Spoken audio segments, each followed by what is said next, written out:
Welcome into A to Z Sports Prime Time on a Tuesday night. Lovely to have you here for another episode of the Prime Time Show. Eric Castillo wants to know, am I going to be able to do the show? Yes, we are alive. We are well. We are making it after Beer Olympics at Taylor Lewan's palatial estate earlier today.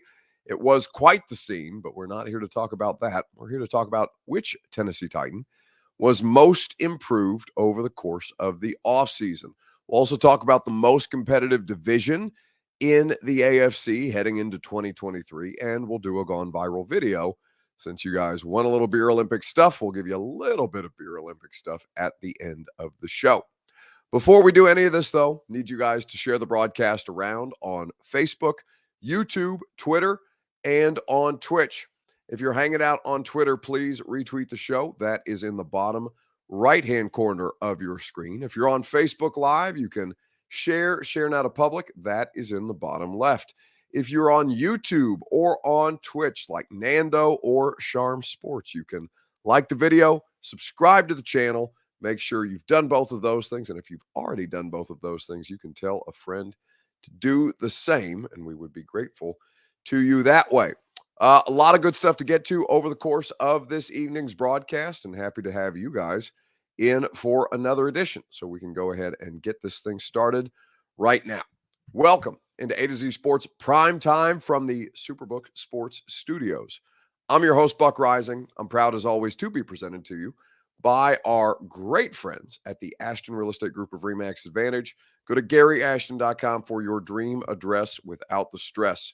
You can also go to Superbook Sports. You can download the app, plug in the promo code ATOZ, that's A2Z, and they'll match your first bet up to $250. A to Z in the Superbook Sports app is how you get the best odds boosts and promo bets out there. And of course, TrueMav Fitness in the Gulch, the best place to work out, the best place for you to get your workout in, your first workout free as a Middle Tennessee resident at TrueMavFitness.com. So, as we look at the Titans this offseason, right, it's kind of difficult to take a lot away from voluntary OTAs or rookie minicamp or even mandatory minicamp without them having pads on. We've talked about this a number of times. Only rarely does it look like actual football in what they're doing at any given point during the spring. It's going to look a lot different once they put the pads on, once training camp begins, once they start doing joint work against other teams. This year, the Titans will have Minnesota and New England. So there is a lot to take away and a lot more to look forward to. But even still, I think it's worth talking about the player who was most improved for the Titans in the offseason. Now, that player, to me, I think you could look at a number of different options here. I think you could look at a number of different players at a variety of different positions. Now, we're going to, for the purposes of this exercise, we're going to look at specifically players who are returning, not rookies, not new additions, not free agent additions to this year's team. We're going to look specifically at the guys who have been with this franchise before and who are coming in either, as a vet, as a second-year player. They've got a lot of second-year players who could stand to do with a bit more experience. So we're going to take a look at those players more specifically. And so I think when you say second-year players, there's a variety of different guys that come to mind. Burks, Okonkwo, Kyle Phillips is somebody who people are going to have expectations of. I think rightfully so. Got off to a good start in his rookie season, and then obviously injury turned it into a lost season. So when you look at the player who most improved this offseason, I'm curious to I'm curious to know who you were looking to see the most improvement from on Facebook, YouTube, Twitter, and Twitch. MB says it correctly. Most improved. I don't think Buck is looking for us to answer. I think it's for Buck to answer, since none of us have seen the players this offseason. You're correct. It's been very, very limited in terms of social media, in terms of what the team is producing. There's a lot of different things that I think that people are looking forward to, but not necessarily able to evaluate. So you're right, MB. I don't think it's a fair question to ask you guys who has been the most improved player in the Titans offseason. but I think the question is better served as who would you like to see as the most improved player from the Titans offseason. You can give your answer on Facebook, YouTube, Twitter, and on Twitch. We'll talk about it together right after I remind you that your Two Rivers Ford take, which is what this is presented by Two Rivers Ford. Go to Two Rivers Ford for quality American-made Ford vehicles and award-winning customer service.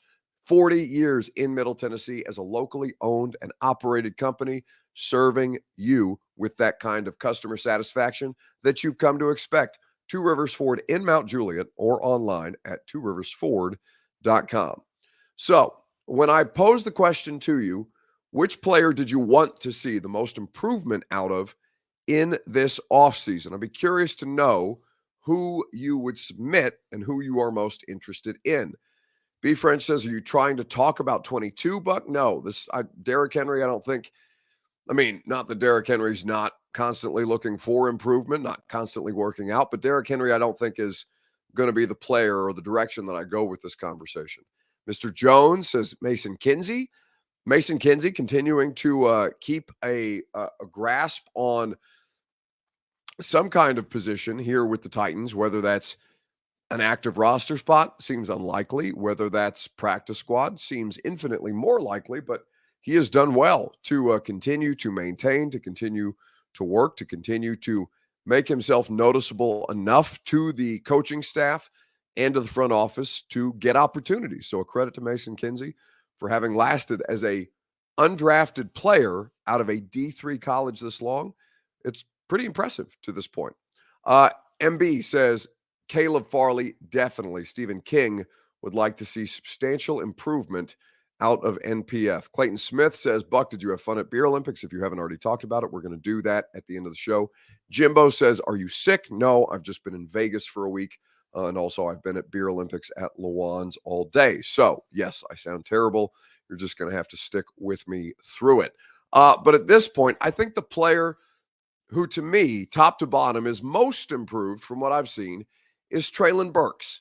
Traylon Burks, just simply by nature of what last offseason was for him, struggled mightily, struggled with his conditioning, struggled with his asthma. And when he talked about the work that he's done, and when you heard his teammates talk about him, specifically his quarterback, you heard the kind of improvements that I think a lot of Titans fans and media, football analysts, everybody who had high expectations for Traylon Burks as a first-round pick, you're starting to see the dividends of that. This was Ryan Tannehill on the improvement of his second-year receiver. Traylon's grown a lot. I'm really excited about what I've seen from him. He's flying around. He's moving fast. He's moving efficiently. He's coming out. He's working. He's in shape. All great things. Obviously, he's been able to catch the ball and get open his whole time here. But all the little things that go along with playing the position, being able to see the field, understand the full concept as opposed to just a route, how he fits in the whole picture, all those things. And I think he's playing with a lot of confidence right now. So just want to keep him going, keep him growing. He's doing a lot of really, really good things right now. I'm really happy with his growth and want to keep pushing forward. So that's Ryan Tannehill talking about Traylon Burks. A to Z Sports Primetime is made possible by the Ashton Real Estate Group of RE/MAX Advantage. Go to GaryAshton.com and get your dream address without the stress. With the best real estate agent out there, the official real estate agent of the Nashville Predators is GaryAshton.com. So Traylon Burks would be my submission. And I think that Traylon Burks, obviously we need to see a healthier Traylon Burks. We need to see a larger sample size than 11 games. We need to see a more complete version of a wide receiver if this is to be, in fact, the number one option for them in the passing game. And I don't necessarily think he needs to be the number one option for them in the passing game. I think that could be Chig, theoretically, depending on how this offense works. But I think that Burks and Chig as weapons can work as complementary pieces with one another, depending on how you see this passing game materialize. We'll see what happens. But I do think that Chig as a receiver should not be discounted in the discussion around the Titans skill position players. So I would say that Traylon Burks at this point has made the most substantial difference, or the biggest difference that I've seen of any of the players who I've watched in previous years who are now coming back to the Titans facility. There is the most notable improvement in the former Titans first-round pick. I mean, it's fun. Just getting extra work with him, hearing where he wants me, and then also just being there, even when he doesn't tell me, and then him coming up to me and just like, that was it. I like that spot where you were at. Just keep doing that and keep getting better and better. Well, I'm sure you've learned a lot from Coach Moore since your time here, but where do you think he's helped your game the most? My confidence, just going out, playing fast, moving on to the next play, not worrying about mistakes, and just having fun. Well, So that was Traylon Burks talking about his confidence, how much more fun he's having, how much easier the workload is for him at this stage, and that's a credit to Traylon Burks and the work that he's done, and how much better the Titans, how much better a situation he's in just by nature of spending a lot of time around the facility this offseason. He apparently stayed in Nashville. He trained in Nashville. He made sure to be around his coaching staff, his new offensive coordinator, as much as humanly possible. We'll see what dividends that ultimately ends up paying. But I do think that Traylon Burks is going to be a very interesting study in the 2023 season. And certainly I thought he was the most improved of any player that I've seen at Titans camp previously who was back at this point. B French says, Buck, it's got to be hard partying like you have been. Are you remembering to feed the cats, though, lately? Yes, I have. Tony May wants to know, how were you at Taylor's house and not drunk? Because I'm a pro. We're managing the primetime show. Moderation is key. My voice sounds like this anyway because of a weekend spent in Vegas. So an afternoon at the Lawan estate was not going to derail me so much. If I can survive Vegas, I can survive Beer Olympics, and we've done so with flying colors at this point. Bert says, I don't feed my cats anymore anyway. He's correct. I have an automatic feeder. I also have an automatic litter box. It makes, it makes the ability to go party at noon on a Tuesday, which is for reasons that are inexplicable to me, other than these people don't have conventional jobs, the way that Lawan set up this Beer Olympics. B. French says, is Bert sober tonight? I can't answer that question, and I will not put him in a position to answer that question.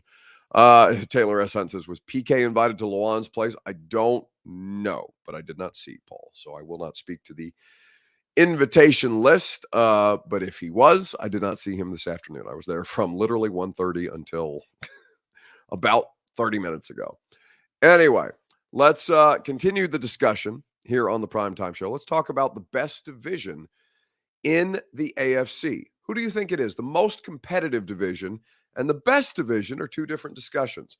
But of the AFC divisions, the four AFC divisions, who do you believe to be the best right now? We'll talk about this together on Facebook, YouTube, Twitter, and on Twitch right after I remind you that the Primetime Show is made possible by Superbook Sports. Download the Superbook Sports app, plug in the promo code ATOZ, and they will match your first bet up to $250. Superbook Sports is your place to wager on Major League Baseball. Football, not that far away. You can get your futures bets in at Superbook Sports. Get that promo code A2Z, that's ATOZ, in the Superbook Sports app. Terms and conditions at superbook.com. Gambling problem, call the Tennessee Red Line, 1-800-889-9789. So, what is the best division in the AFC at this point? More of you are asking questions about Beer Olympics than you are about the topic at hand.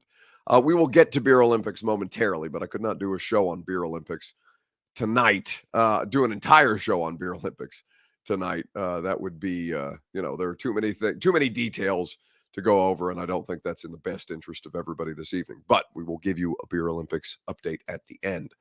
Lawan and Compton calling out Theo was priceless. Yes, there was a lot of call outs today. It was a very, very aggressive, a lot of alpha, a lot of dudes at the Beer Olympics, a lot of alpha dudes at the Beer Olympics. Got a little hyper aggressive at the end. That was about the time that I took my leave. Either way, the best division in the AFC at this point. Who do you believe it to be? Now, I would very easily make the case for the AFC East. The Dolphins have never looked better roster-wise. Their coaching staff is somebody who, despite only heading into year two, you trust Mike McDaniel to make that offense work. The question is, of course, Tua. Can they keep him healthy? Can they keep him upright? Have they done enough on the offensive line to give him the necessary time to protect him, to allow him to operate this offense at a very high level, the way that we saw him do through basically the first 8 weeks? You have the Patriots, who look to be the worst division or worst team in that division, but If they sign DeAndre Hopkins, that would obviously change a lot of people's tunes. The Bills will be discussed as a Super Bowl favorite. I think they've got more flaws than people are actively acknowledging at this point, and not just because there's been a bit of behind-the-scenes drama with Stephon Diggs. And then there's the Jets with Aaron Rodgers, who, I don't want to say they're a complete unknown because they were a really good football team last year. And if you were making the case for one piece away, New York is as good an argument as you would have, given that the one piece away was a future Hall of Fame quarterback. But the AFC East is probably the best argument for the best division in the conference this year. Now, we thought that was the AFC West last year, and that ultimately did not end up being the case. So anything you think you know at the start of the year is probably not going to turn out to be factually correct once the season begins. But I think in the same way that you could make a case for the AFC East, you could also make a great case for the AFC North. I think it's going to help the run game, not just the pass game, because of the spacing. You're finally going to see some light boxes, which Lamar Jackson has seen very few of during his time in Baltimore. But Orlando, the unsung heroes of this Baltimore team over the last few years have been Patrick Ricard. Even remember Nick Boyle was such a good blocking tight end. That's a big part of the reason why this rushing attack has been so dominant. So in your mind, do you think, the run game will benefit from all the space, or do you think you need to see kind of a mix of different personnel groupings to maximize the sort of the potential of what the Ravens do on the ground? Yeah, I think it's clear. They're going to be in a lot of 11 personnel, one tight end, one back stuff, and they're going to spread guys out. They're going to create nickel fronts, four-man fronts and light boxes, and they're going to force people to play a college-style offense with the space and things that Lamar's going to be able to do with his feet, with the talent that they have at the receiver position, with J.K. Dobbins and everything they'll be able to do, man. They've got an awesome left tackle and my guy Ronnie Stanley. I think sky's the limit for what their offense can be, man. I'll be interested to see how they put it together, how everything will work, but I do feel as though it'll be positive in the run game just with the way that things will be spread out. Real quick, one last quick question. As a passer, what do we not know about Lamar that you do? What about him as a passer is better than we have an appreciation for? Yeah, I think, and it's kind of unspoken about, man, but but just because he was hindered in the system that he was in, just the way that things were called. But he has an incredible feel for the pass game, and you look at his numbers and what he's able to do, especially in between the numbers on this level in tight windows, is very, very difficult. Now, you've been there. It's still hard to throw, outside the numbers. Very, very hard. But what he's able to do on this level in 2023, 2019, throwing that ball in between the numbers is special. So the AFC North is going to be a fascinating division. Baltimore with all the new weapons is going to be interesting. Orlando Brown, who now plays for Cincinnati, and obviously them looking to improve the offensive line situation around Joe Burrow to try and make a push before they sign him to a very, very lucrative deal that we all know is coming for Joe Burrow in the future. And then the first full year of Deshaun Watson in Cleveland is going to be fascinating. And the Steelers, who just exist to win 9 games, no matter how bad you think their quarterback situation is. I would make the case for either of those. Now, I do think that the AFC South could be hugely competitive, but certainly not the best division in the conference this year, with 2 rookie quarterbacks and 3 technically if you include Will Levis in that equation. All right. If you want Beer Olympics updates, we'll give them to you now here on the Primetime Show. That is where I've just come from. It was a great time at the Palatial Lawan Estate. All kinds of characters out there. It was really good to hang out, to spend some time. Beautiful day for it. Which Beer Olympics team, though, which Bussin' with the Boys Beer Olympics team do you think won the day? We'll go through the list of teams here in just a second, right after I remind you that the Primetime Show is made possible by True Math Fitness in the Gulch. Drank a lot of ranch waters today. Going to be in need of a True Math Fitness workout come tomorrow morning. 8 a.m. is when I'll be there. You can be there whenever you want for your first workout free as a Middle Tennessee resident at TrueMathFitness.com. They are the best in the business. Their coaching staff is exceptional. The facility is awesome. And the workouts themselves, no workout ever recycled or repeated. TrueMathFitness.com is where you go for the best workout in Middle Tennessee. TrueMathFitness.com, again, for your first workout free. So let's go through the teams at this point. B French wants to know, did anybody drink any transgender beers today? Yes, there was Bud Light being drank at the Beer Olympics. God forbid. I do believe that they had the labels covered up because that was not who sponsored the Beer Olympics today. So I think in favor of the sponsor themselves, they did not display the various labels of other beers that were available to them. But as we look at the Bussin' with the Boys team, which team strikes you as most likely to win the Beer Olympics? On Facebook, YouTube, Twitter, and Twitch is where you can answer that question. So the teams were Bert Kreischer and Shane Gillis, the comedians, Ernest and Hardy, country singers, George Kittle, San Francisco 49ers tight end, and DeForest Buckner, the tackle from the Colts, Jelly Roll and Riley Green, David Bakhtiari, and the rookie tight end. Oh, I'm forgetting the rookie tight end's name. I talked to the rookie tight end a great deal today. I can't remember the name off the top of my head, but the rookie tight end for the Green Bay Packers, forgive me for forgetting his name. Corey Levin and Jordan Ruse, the two Titans offensive linemen, Cameron Duddy and Mark, Wistrick? Either way, the guys from Midland, and then James Neal, the former Pred, and Uncle Laser, another comedian. So those were the teams today. Now, there was many, many more of us who were there just to hang out, to enjoy the party. Basically, they threw a party with Beer Olympics on the side. When I left, I left just a little before 8 o'clock to make sure that we were here in time to do the primetime show. And the party was still going on. They had just reached the point where beer ball was being played. Beer pong took the longest. I will say Hardy and his wife absolutely kicked ass at Flip Cup in the Beer Olympics, and that Corey Levin and Ruse were as impressive as any pairing I saw out there today. But the correct answer to the question is George Kittle and DeForest Buckner. They won Beer Olympics today based on the last posting from Bussin' with the Boys. But I will say that I was there. I was not one of the competitors today, but I did manage to leave with a W because I had to alpha Taylor Lewan in his own home. Hey, listen, if you want to play this game, we will play this game. We will play the game in numbers. In what? Your ass. In what? In the business that you are currently in now.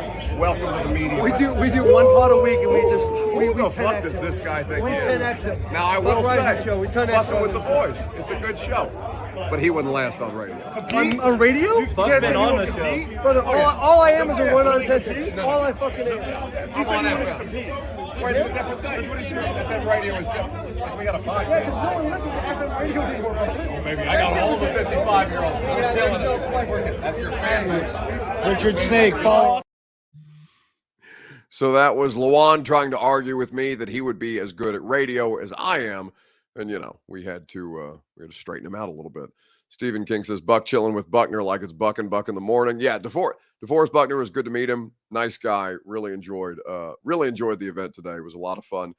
They just do such a great job, especially Taylor Lewan deserves more of a shout out than anybody at that Beer Olympics because I know she was most responsible for making sure that was executed very, very well. Always a good time at the Bussin' with the Boys Beer Olympics event. That's going to do it for us tonight. Radio show is going to be a lot of fun tomorrow. We hope you'll hang out with us from 10 to 1 on 104.5 The Zone. We will be talking a lot more Titans there tomorrow. I believe that Josh Pate will be a part of the proceedings tomorrow. We'll do a little college football trivia. We'll see if we can't embarrass myself at this point. Patrick says, am I heading back? No, I would like to go to bed. To be honest with you, I would like to go to sleep. It's been a long day. I've been there literally since I got done with the radio show and then came right back here to do prime time. So I'm going to go to bed early. I do not need to be, they are probably still going. I can't imagine that there's still that many people, but it was awesome to see a lot of my friends who were gathered together for the Beer Olympics and always an enjoyable time at the Lewan estate. Did we get Buck's fecal matter chat yet? No, we're not doing that, says Stokely. But Bert, could probably oblige since he is commander-in-chief of all poop-related material around here on a regular basis. Richie says, Buck feeling like a submarine. I don't know what that means, but yes, is the answer to the question. which is where we're going to end the show. Have a great rest of your night. I'll talk to you tomorrow on radio, and if not, primetime tomorrow night at 8 p.m. See you guys. Are you surprised to hear that? Very important. I got my belly full, and I got a nice place to sleep in my tent, and they help me all the time.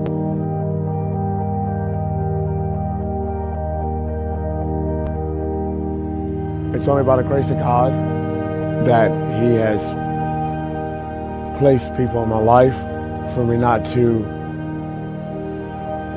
experience some plights as others. Brother Steve and his ministry are a blessing. Bottom line, y'all fed me when I was hungry. I appreciate it. You know, it's a blessing. Give us food, give us heat for the winter. A caring organization that cares for the people in the community and just feel better about living. It means we ain't gonna be cold this winter because them folks take care of it. They've been providing us with propane, tents, food, hope. If you name it, they got it. I don't know how I'd make it without them, to tell you the truth. My name's Stephen Young, and I'm the founder and executive director of Home Street Home Ministries. For nearly 5 years, I called this corner home. And during that time, I never saw one outreach worker from one organization. I stood here day in and day out wondering, do I matter? Does anybody really care? So when I founded Home Street Home, I did so with one purpose, and that was to make sure that we didn't leave anybody standing on the corner wondering, do they matter? Does somebody care? And that is why Home Street Home goes to where they are, wherever they are, in the city, in the outlying areas, we go to them. And that's what Home Street Home